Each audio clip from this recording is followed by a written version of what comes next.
Chapter 1. Under Sealed Orders. "Now, Frank, tell us the news," one boy said eagerly. "Yes, you promised to tell us something exciting," another boy added.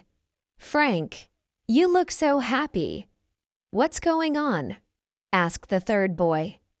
3 boys stood around Frank Langdon waiting for him to speak.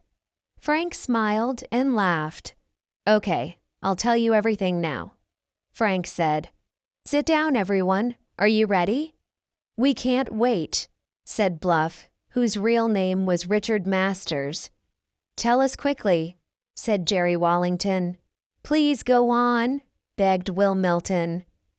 "Well, you know our Christmas vacation is coming up," Frank began. "We will have 2 full weeks off from school." "Yes, because the steam heater broke down," Will said. "But we already know that.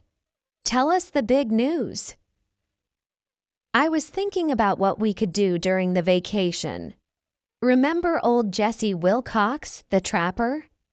He invited us to stay with him and see how he traps animals in the cold. We were planning to go, but then something happened." "What happened?" asked Bluff. "I got a letter that changed my mind," Frank replied. "Not from Jesse?" Jerry asked. "No, Jesse can't write letters. This letter was from my cousin Archie Dunn. You met him last year when he visited us." "Oh, I remember him," said Will. "Archie is a few years older than us and he's rich. He loves outdoor adventures like we do. He bought a small motorboat, and he planned to take a long trip with it this winter. But then he had an accident. He fell through the ice while skating and got very sick with pneumonia." "Poor Archie," said Bluff. "Yes, it's sad. But here's where it gets interesting for us. Archie can't go on his trip now, so he asked me to take his boat on the trip instead." "What?" the boys shouted. "He wants us to take the boat down a river in northern Florida and sail it to Cedar Keys, Florida. It's a trip he had planned, but now we can do it for him," Frank explained. "Oh, wow. That's amazing," said Will. "Yes, and the best part is, Archie said we can all go. There are enough beds on the boat for everyone," Frank added with a smile. The boys were so excited. Jerry hugged Bluff, and Will shook Frank's hand. "This is the best news ever," Jerry exclaimed. "But what about our parents? Will they let us go?" asked Will. "Don't worry," Frank said. "I've already talked to your parents, and they all said yes, we can go." The boys couldn't believe it. It felt like a dream. "When do we leave?" asked Bluff, ready to go right away. "In 2 days," Frank answered. "School ends tomorrow, and we leave the next morning. We have to get ready quickly." "This is incredible," Will said. "But Frank, why was your dad so happy about us going to Cedar Keys?" "That's a mystery," Frank replied. "My dad gave me a sealed envelope and told me not to open it until we see Cedar Keys. Inside are instructions for something he wants me to do." The boys looked at each other in surprise. "Wow, this just keeps getting better," Jerry said. "Yes," Frank agreed. "Now, let's get ready for the trip." Chapter 2. Caught in a Fire Trap. It was very late at night when the 3 visitors thought about going home. They had so much to talk about that they did not want to leave. "Listen," exclaimed Will as they were about to go. "That's the fire bell. It's ringing," cried Bluff. "Can you believe it?" said Jerry. "It's a cold night to have a fire." Frank quickly put on his coat and cap. "I'm going with you fellows to see if it's a real fire or just a false alarm," Frank said. The four boys rushed out of the door and ran down the street.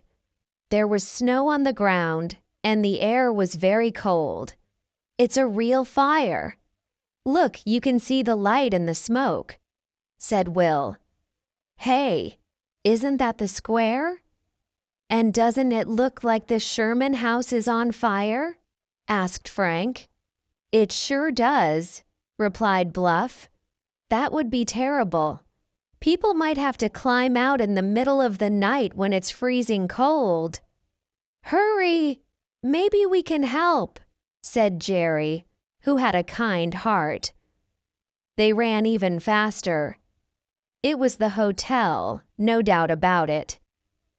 As the boys reached the square, they saw a scene of chaos that shocked them.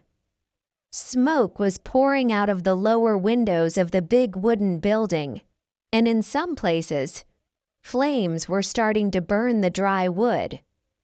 "That hotel is going to burn down," said Jerry grimly.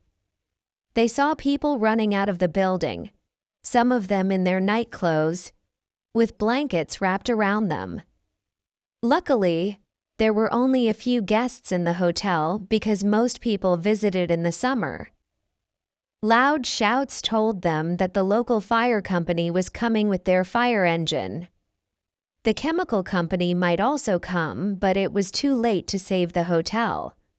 The firemen could only try to protect the nearby buildings, but none of them were very close to the hotel. Frank and his friends thought they might help with pumping water or something like that. In a small town, everyone helps at a fire. Some people carry out furniture, others work the fire engine. The regular firemen get to carry the hose and break windows. Finally, the water started. By then, one end of the building was completely on fire.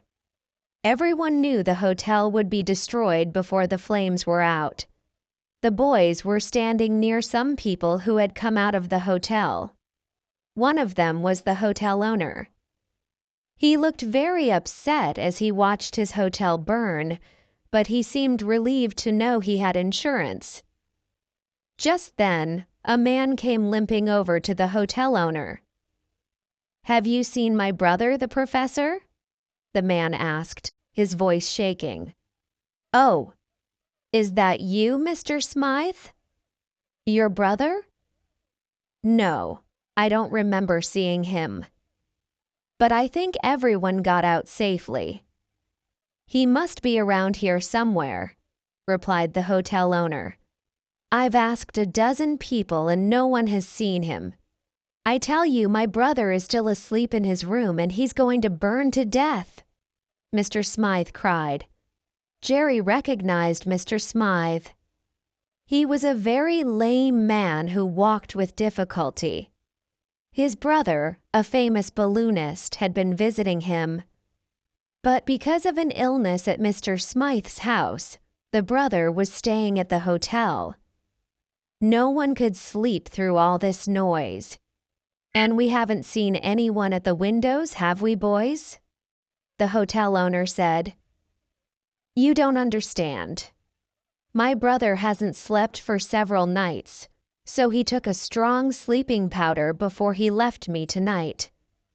He said it would make him sleep like the dead for 8 hours. He's still in his room and someone has to go save him," Mr. Smythe cried. "Which room is his, Mr. Ten Eyck?" asked Jerry eagerly. The hotel owner looked at Jerry, surprised.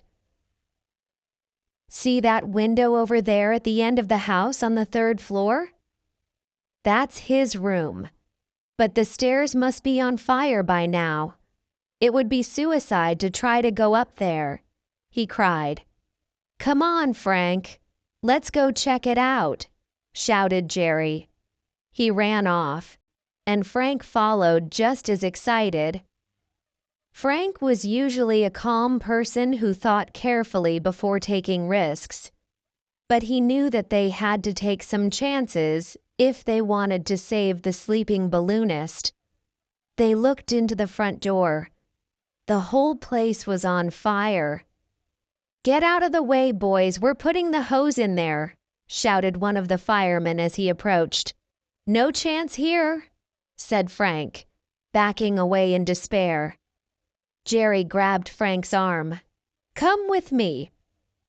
"The back stairs might not be on fire yet. They're on the safer side of the building. There's a chance," he panted. Half a minute later, they turned the corner and reached the back exit. "Look, there's smoke coming out, but no fire yet. Should we risk it?" asked Jerry eagerly. Frank quickly looked around. He was thinking fast, trying to make sure they wouldn't do something too dangerous. "It's worth a try. At the worst, we can jump into that tree from the window, and it's horrible to think of the professor sleeping until he's trapped. Lead the way, Jerry. You know the place better than I do. Remember, the 3rd floor and turn to the left." They darted in. Some people nearby shouted at them to stop, but the boys didn't hear.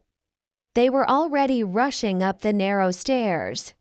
Smoke filled the air, making their eyes sting.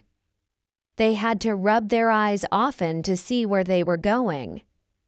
They reached the first landing, and Jerry turned to the left. Frank held on to Jerry's coat so they wouldn't get separated in the smoky building. Jerry knew where they were going. Now they were on the 2nd flight of stairs. A burst of red fire further down the hall showed them the way. They stumbled up the stairs and reached the 3rd floor. Again, Jerry turned to the left. "He said the last room, didn't he?" Jerry gasped. "Yes, go on," answered Frank, still holding on to Jerry's coat. "Here's the door. Is it shut?" "Yes, and it's locked." "What do we do?" exclaimed Jerry. "Kick it in, any way we can, but we have to be quick," answered Frank. They threw themselves against the door. It quickly broke open under their force. They pushed into the room. The smoke had started to come in, but it wasn't as bad as in the hallway because the door had been closed. They saw a figure lying on the bed. The balloonist had fallen asleep before he could even take off his clothes. He had collapsed on the bed just as he came from his brother's house. "Wake up, Professor! The house is on fire!" Frank shouted in the man's ear. Jerry was shaking the man hard, but nothing seemed to work. The man slept on peacefully, like a baby. The drug he took was very strong. "We can't stay here long," Frank said, as the smoke in the room grew thicker. "If he won't wake up, we'll have to carry or drag him out." Luckily, the man wasn't very big, or they might not have been able to carry him. "Grab that side, Jerry. Now lift him and drag his heels. It's the only way we can do this," Frank said, worried that even their short stay in the room might have made things worse in the hallway. The professor didn't notice what they were doing. He had probably taken too much of the sleeping powder. If the boys hadn't come, he would have died in the fire, like a rat trapped in a cage. When Frank opened the door again, he gasped in fear. The back stairway was covered in flames. In just 2 minutes the fire had spread and it was impossible to go down that way. Frank slammed the door shut and looked at Jerry in the dim light. "That fire is worse than anything I've ever seen," exclaimed Jerry, letting go of the professor's shoulders. "What do we do now?" Frank ran to the window and threw it open. He looked outside and then came back to Jerry, who was trembling with excitement. Frank was as calm as ever. "There's still a chance, Jerry," he shouted. "There's no fire below. Grab these sheets and tear them up. We'll make a rope. If the fire stays back, we might be able to save the professor and ourselves. But we have to work fast. Chapter 3. Headed South. The boys worked hard. The smoke was getting thicker every second. They saw the stairs and knew the fire would soon cover the whole building. They needed to hurry. Each boy tore and tied sheets together. They made a long rope.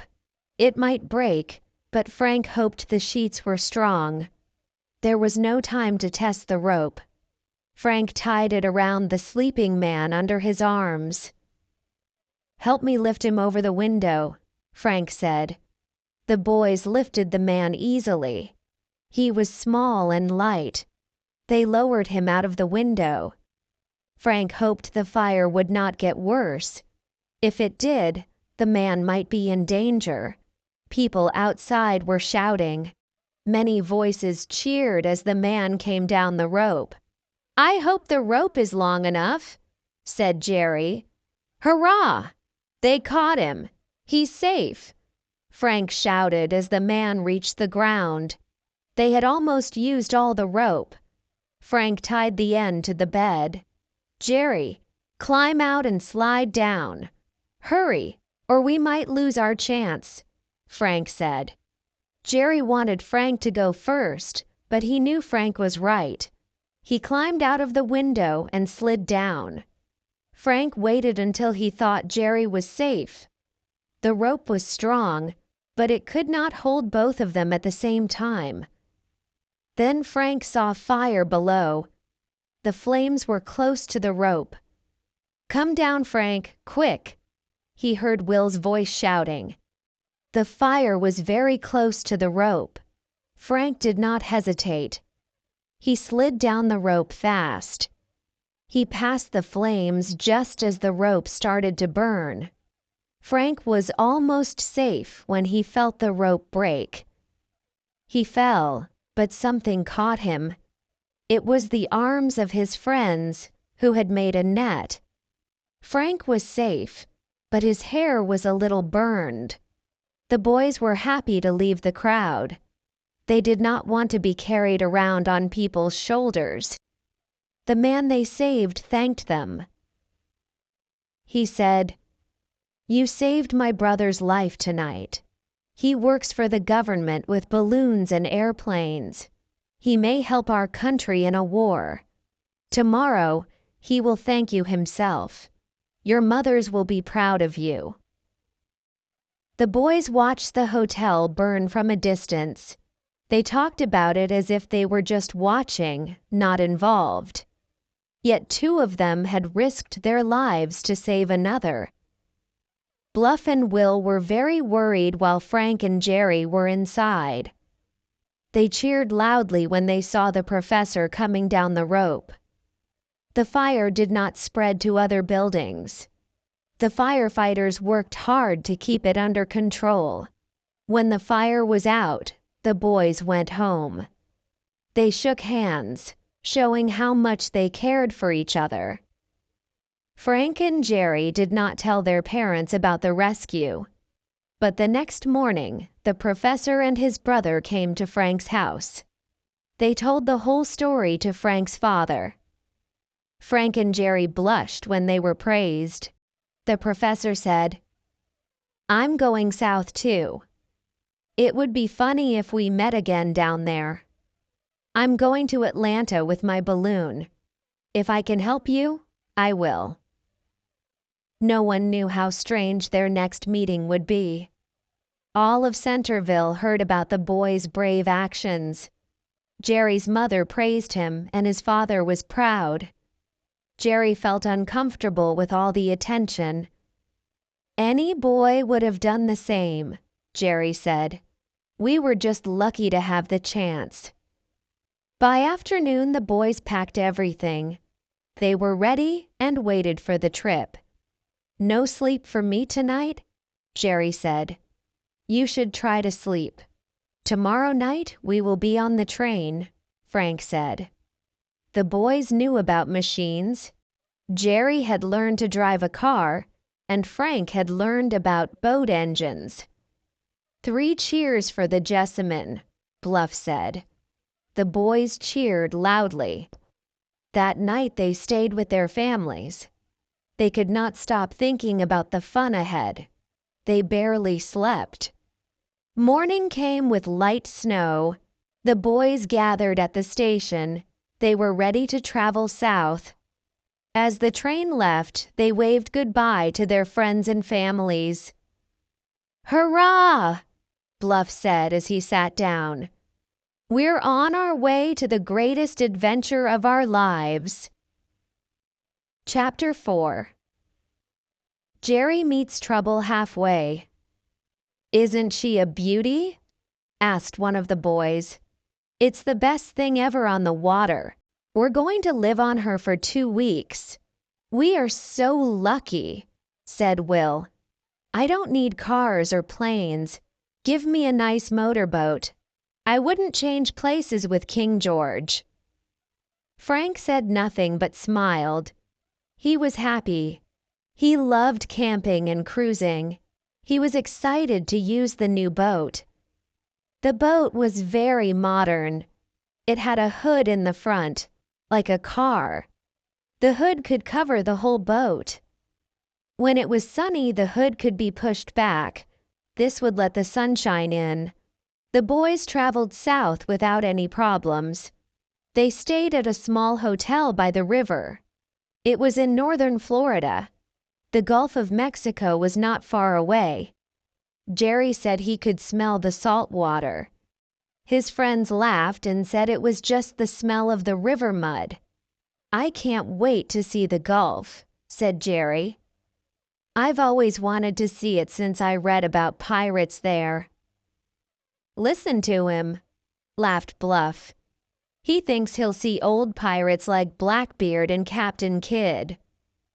"Maybe not old pirates, but there are still people who cheat and steal," Jerry said. "Jerry is right," said one of the boys. "Who knows what we will see? There are swamps with dangerous people hiding in them. We must be careful." "Frank knows a lot. He's been learning about this place since we got here," said Will. "He carried his camera everywhere. He loved taking pictures." "When do we start?" asked Bluff. He liked to cook and was checking the cooking equipment. "We are ready now," said Frank. "Let's go back to the hotel, pay the bill, and get the rest of our things. I have a map of the river. We will use it until we reach the Gulf." "And then?" asked Will. "The government maps will guide us from there. They show everything we need to know," said Frank. "Come on, Jerry and Bluff. Let's go." Will stayed with the boat while the others went back to the hotel. He sat in the sunshine and thought about home.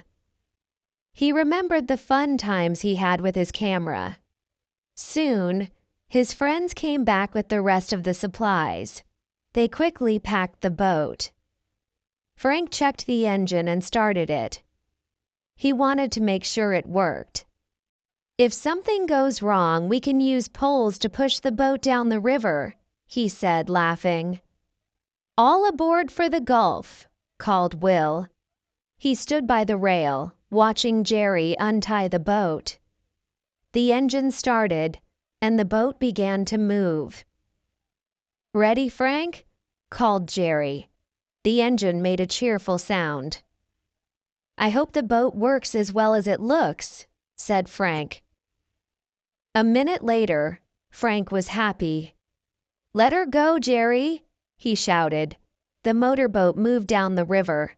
Frank controlled the engine easily. "A good start," said Bluff. "I love the sea," sang Jerry.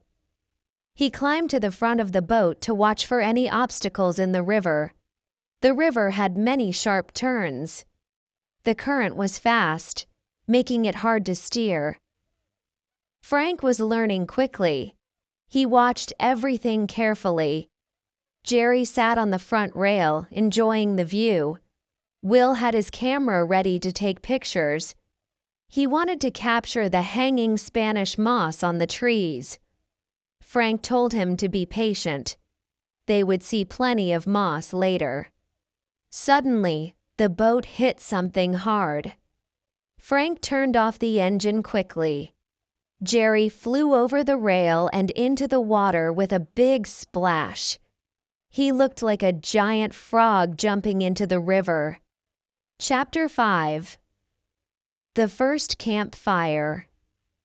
"Wow! Did you see that?" Jerry said. He was swimming hard in the water. The current was strong, but he was keeping up. Frank checked the boat's motor. It was working fine. He slowed the boat to keep it steady. Frank moved to the front of the boat. Bluff and Will were there. "What was that?" Jerry called out. He was making jokes, as usual. "A snag in the water." "I thought you would warn us," Frank said. "I did warn you." "Didn't you hear me yell?" Jerry replied. "Yes, but you yelled while you were flying through the air. That wasn't much help," Bluff said. "I couldn't see the snag. The water is brown and hides things." "I jumped so high," Jerry said. "That's just my luck," Will said. "That would have made a great picture. Why didn't you warn me so I could take it?" "Look at me all wet and muddy. I'll get back at you," Jerry joked, shaking his fist but smiling. "While you're in the water, check if the boat's nose is okay," Frank said. "Good idea." "It's fine. The boat's made of strong brass. It can take a hit. I think Cousin Archie knew this might happen and made it tough," Jerry said. "Can you see the snag now?" Frank asked. "No, I think we're past it," Jerry answered. "Or maybe it was an alligator." "I heard they live in this river," Bluff said. "Look, there it is," Will shouted. "It's on the bank drying off. It's going to jump back in. Watch out, Jerry." Jerry quickly swam towards the boat. He didn't want to meet an alligator now. He swam fast to the boat. The others pulled him out. He was out of breath. That was too close. "Where's the alligator now, Will? Did you take a picture?" Jerry asked. "It didn't come back up. Just my luck," Will said. "You'll get many pictures of alligators soon," Frank said. "Yes, I know you're laughing at me," Jerry said. "I must have looked funny flying off the boat. We should tie the lookout to his seat. Good thing you were going slow, Frank. We could have ended our trip early." The air was warm. Jerry sat to dry off. The boat kept moving. "Are there any animals around?" Will asked. "Yes, but be careful. Don't get lost in the swamp. Some hunters never come back. Maybe they got lost or met bad people," Jerry said. He liked to ask about hunting. "I saw a blue heron just now, and there's a white bird over there. Is it a crane?" "There are more white birds flying. What are they, Frank?" Will asked. "I think they are ibises. Look, a raccoon is running up that log. It was trying to catch fish." "Many animals here eat fish," Frank said. "Did you get the picture, Will?" Frank asked. "I think so," Will said. He took a picture of the raccoon. They kept moving. The afternoon was passing. The river's current was strong. Frank was careful not to go too fast. They were near a swamp. The trees were thick. It was getting dark. Will liked the Spanish moss hanging from the trees. "Maybe we should stop for the night. It's too dark to take pictures," Will said. "There's always something, isn't there, Will? But this is a nice place. Bluff is writing the menu for our first meal." Frank laughed. "I was thinking about food. I want to try some oysters. Your sister Nellie gave me some recipes." I'll cook them for you, Bluff said. I hope you're better at cooking than Nellie. Dad says she should go to cooking school. She almost poisons us with her food. But we can't find oysters here. This is fresh water. We'll get oysters later, Frank said. I'll tell Nellie what you said, Bluff said. That means we'll make it back home. But maybe Nellie got those recipes from a paper. She wants you to test them. I'll watch you when you cook, Bluff, Frank said. Good, because some people can't cook, Bluff said. Everyone laughed. Frank didn't get angry easily, but when he did, he got very angry. They found a place to stop for the night. They had a small boat, a dinghy, tied behind. They could use it to go to the shore. It was good for fishing or shooting birds. The ground was dry. They built a fire and cooked supper. Bluff and Jerry cooked the meal. It was good. They camped a lot. Even Will was learning to cook. The boys joked about Will's first cooking. He cooked too much rice once. He put all 4 pounds in a pot. The pot was too small. Rice was everywhere. It almost put out the fire. Will learned his lesson. After supper, they relaxed. Frank wrote in his logbook. Will played with his camera. Jerry and Bluff talked about who could shout louder. They always had contests. Frank, don't look now. Listen to me, Will said quietly. What is it? Frank asked. He stopped writing. I saw something move over there. Behind the palmettos, it was a black man's head. He looked mean. What should we do? Will asked, his voice shaking. Don't worry. Leave it to me. Don't show you're scared. Just keep doing what you're doing, Frank said. He reached for his shotgun. Chapter 6. The Swamp Fugitive. Hey, you! Wanna come join us? Frank said. He picked up his gun carefully. Frank saw something moving in the bushes. Then a man came out of hiding. He looked like a big, skinny dog. Wow, look at that, Bluff said, surprised. What's happening? Jerry asked, grabbing his gun. Don't worry, it's just a visitor from the swamp. He wants some coffee, Frank said.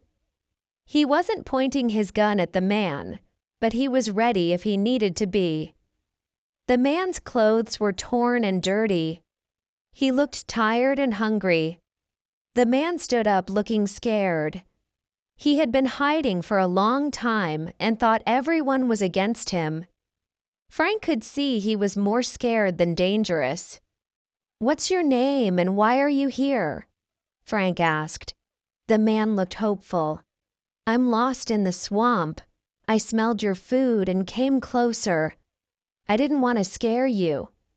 Please don't hurt me, the man said, looking at Frank's gun. I think he's lying, Frank. I think he's George Walden, Bluff said. The man flinched when he heard the name. That's you, isn't it? Why are you hiding in the swamp? Frank asked seriously. I haven't done anything really bad. Some people don't like me. I had to hide to stay safe. I'm very hungry, the man said. The man saw the boys weren't going to hurt him. He felt a bit braver. What did people in town say about him? Frank asked Bluff. They said he steals chickens. They don't like him around, Bluff replied. Frank smiled. Stealing chickens isn't that bad. If people don't want their chickens stolen, they should keep them safe. So, George isn't really a bad guy? I just want to leave this place. I have a daughter in Chattanooga. She would be so happy to see me. If I felt stronger, I would walk there. George said hopefully. He sniffed the air like a hungry dog. Sit down, George. I'll make you some coffee, Will said. George looked grateful. The boys felt sorry for him. I'll cook him some bacon. He needs a good meal, Bluff said. Good idea. We should help him. It's a nice thing to do, Frank said. I'll give George a shirt I don't want. He won't mind the color, Jerry said. George couldn't believe it. He thought the boys would take him to town, but they were being kind. He tried to thank them, but he got so flustered, they told him not to worry. When the food was ready, George ate until he was full. Jerry watched and saw how hungry he was. George seemed a little nervous. He kept looking around, worried someone else might come. After he finished eating, he said he wanted to go back to his shack in the swamp. Frank didn't stop him because he knew George was still scared. Before George left, the boys gave him some bacon and coffee. They had enough to share. After George left, the boys went back to their work. They talked about the South and how things changed after slavery ended. Who wants to set up a tent and sleep on shore tonight? Frank asked. Not me, Bluff replied quickly. I'll try another time. I need to get used to this place first, Will said. Are you afraid of alligators? Jerry joked. Are you setting up the tent? Frank asked Jerry. I would, but it's too much trouble. I'm fine on the boat, Jerry said. Okay, let's go to the boat. I'll keep the fire going for a while. It's nice to have a fire, Frank said. Are we keeping watch? Bluff asked. Frank looked around the dark swamp. Yes, we are, Jerry said. There are animals here, like alligators and wildcats, and mosquitoes. What if one tries to get on the boat? I don't want to wake up next to a wild animal. We should keep watch. And there could be other people in the swamp. Dangerous people. We should keep watch, Will said. They all agreed. They went to the boat to get ready for bed. The boat didn't have real beds, so two of them slept on the seats and the others slept on the floor.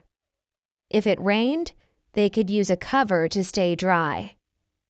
But the weather was nice, so they left it open. Frank and Will got the seats tonight. They would take turns every night so everyone got a chance to sleep comfortably.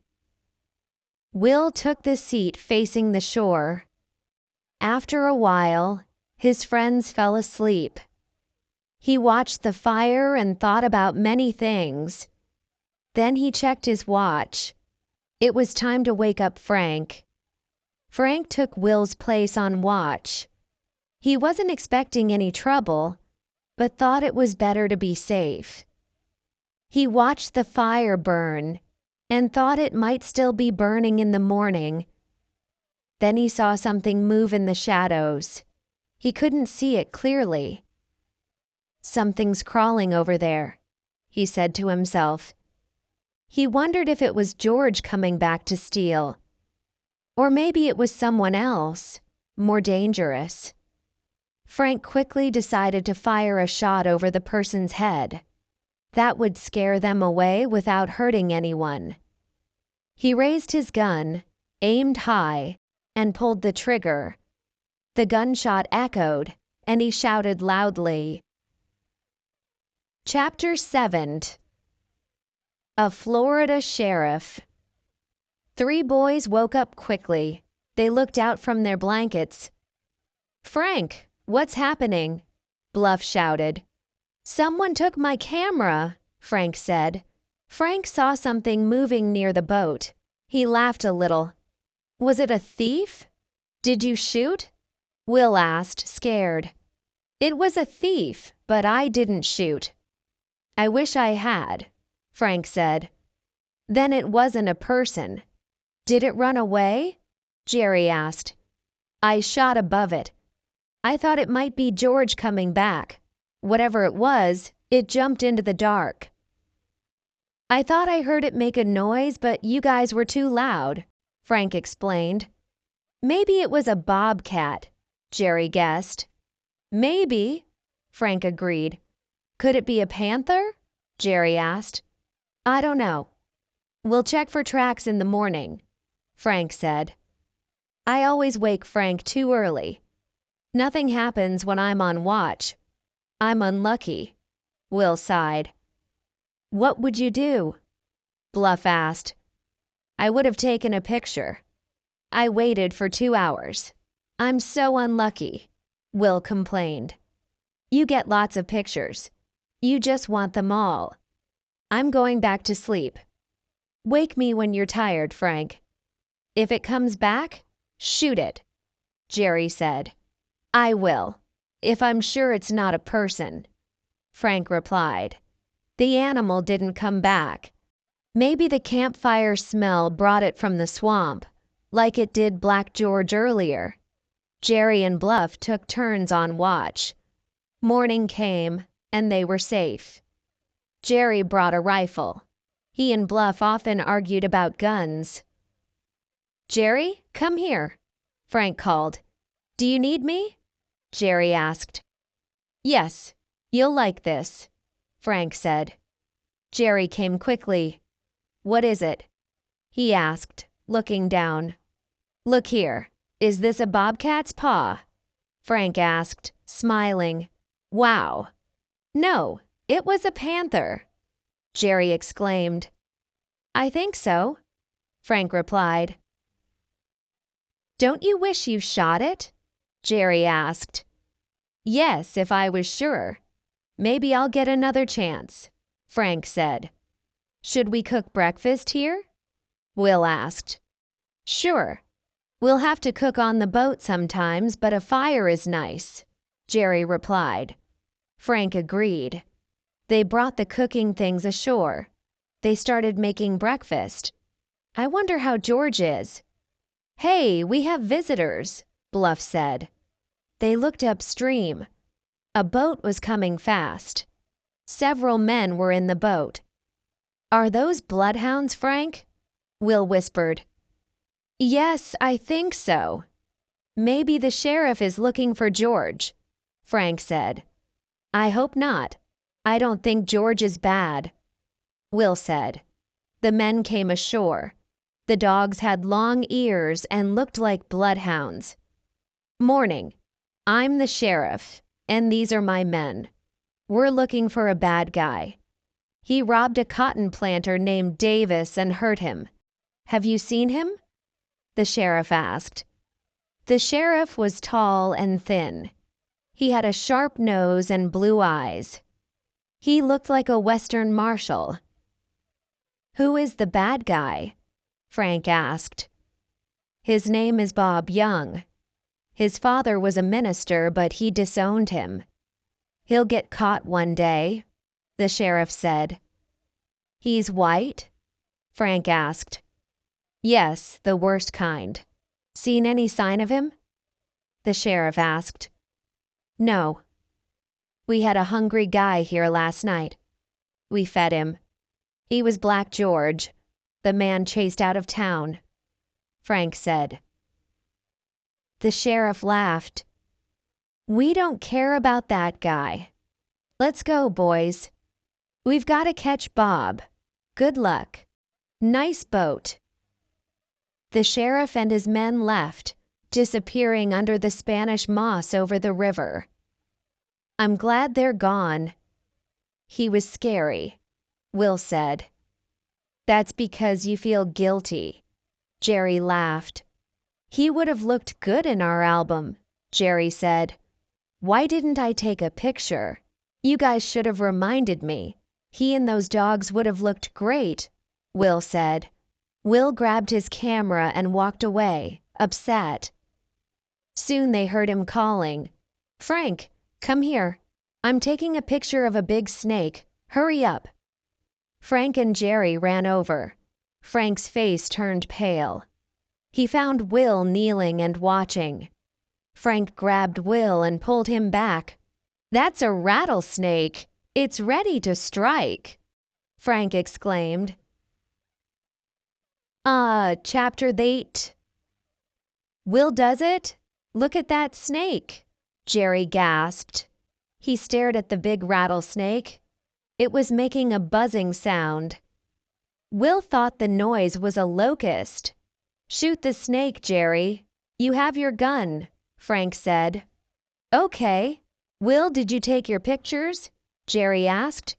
He knelt down and aimed his rifle.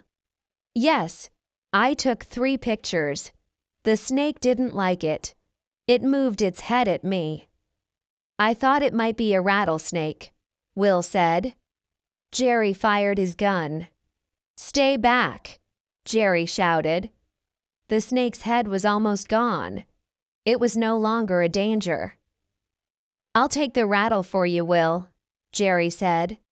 "Thanks, but I think you want it for your first shot with the new rifle," Will replied. The others looked at the big snake. They felt a bit scared.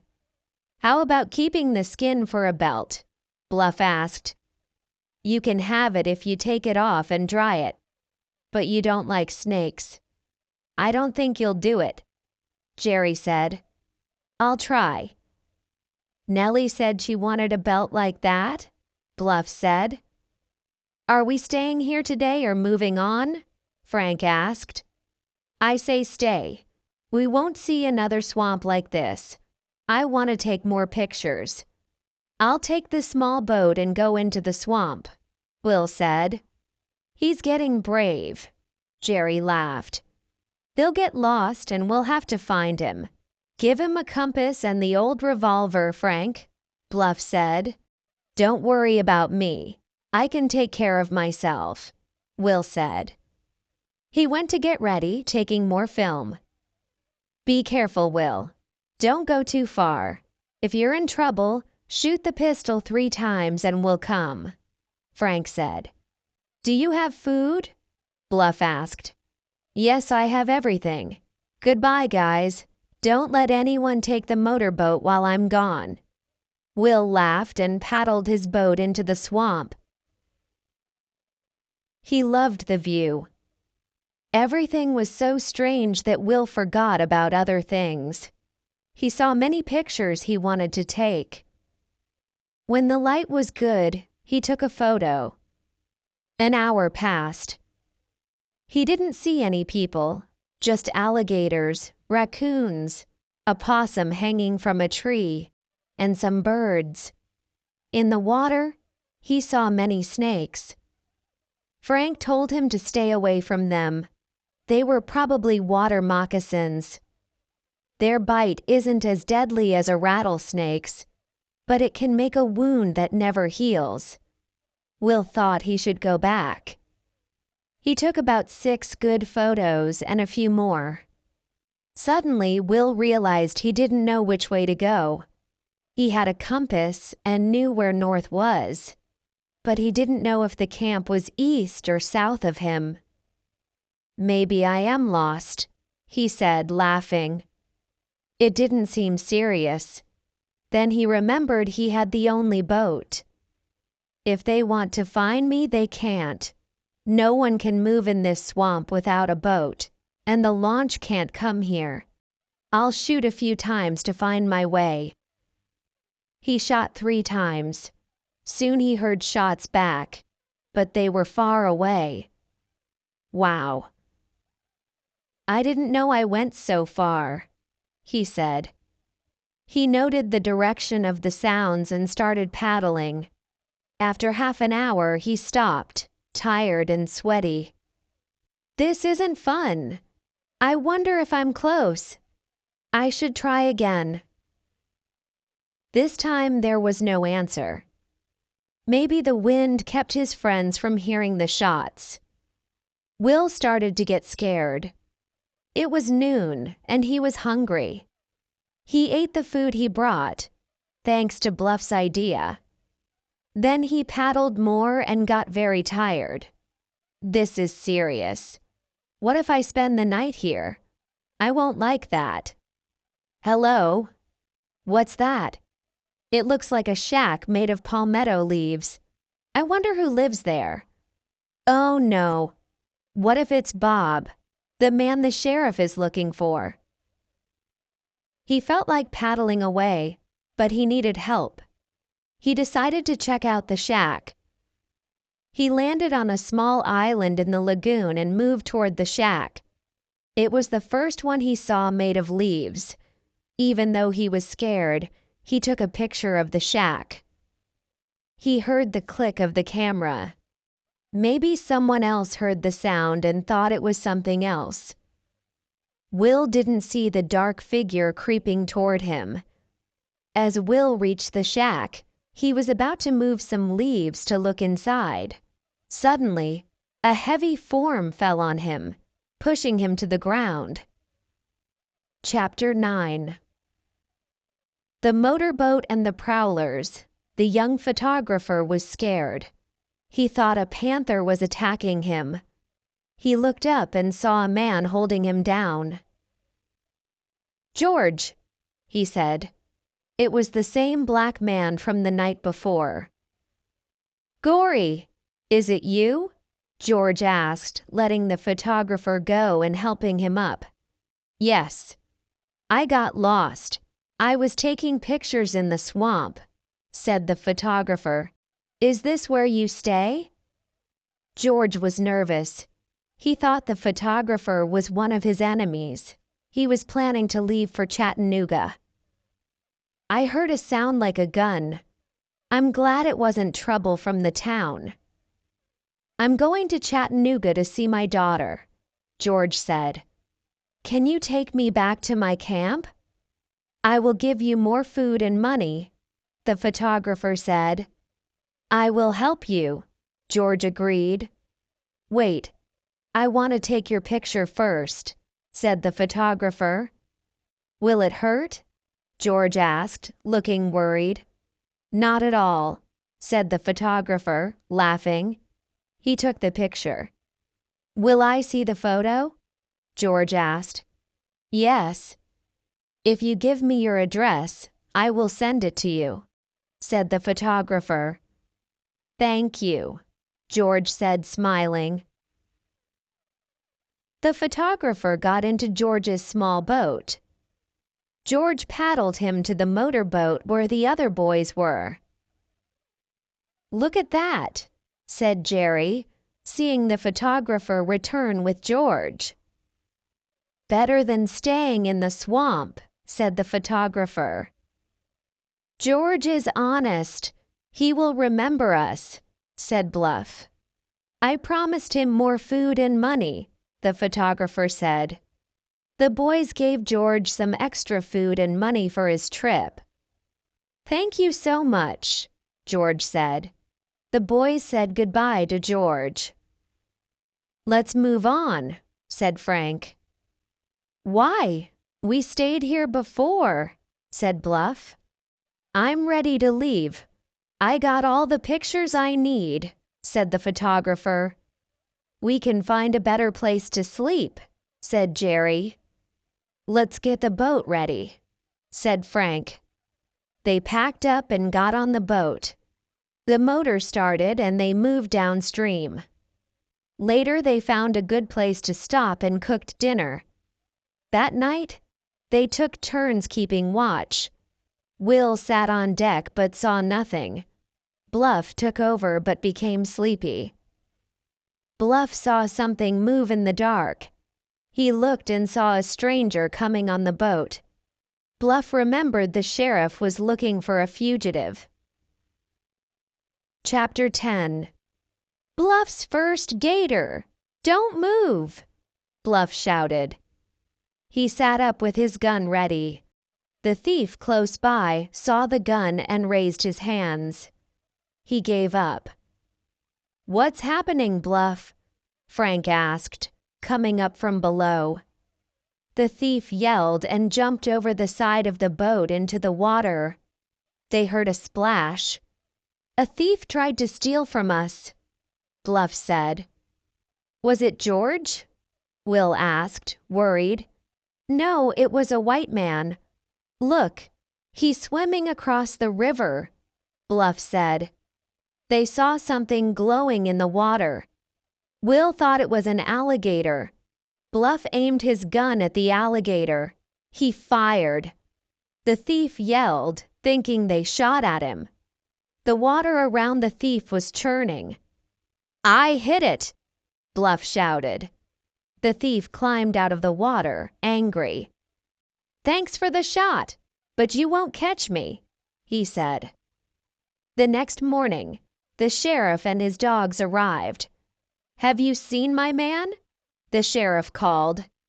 Yes, he tried to rob us. He jumped overboard and swam away. An alligator was after him, but Bluff shot it, Frank explained. The sheriff was pleased. He took the dinghy to cross the river. Will took a photo of the sheriff and his team. Here's the alligator. It must have crawled out to die, the sheriff said. The sheriff and his team went after the thief. Bluff and Frank looked at the alligator. It's about 10 feet long, Frank said. It's a big one. Bluff took a few teeth from the alligator as a souvenir. Will took a photo with Bluff and the alligator. They started their journey again. Jerry heard distant shots. They wondered if the sheriff had caught the thief. Later, they learned that the sheriff had caught the thief, who was wounded and punished for his crimes. By noon, they saw a sawmill with convicts working. Will took a picture. In the afternoon, they reached a small town. Frank went ashore to post letters and buy supplies. Back on the boat, Frank had good news. We're close to the Gulf. They sped up. Around the next bend, they saw the Gulf of Mexico. Their river journey was over. A new adventure awaited them.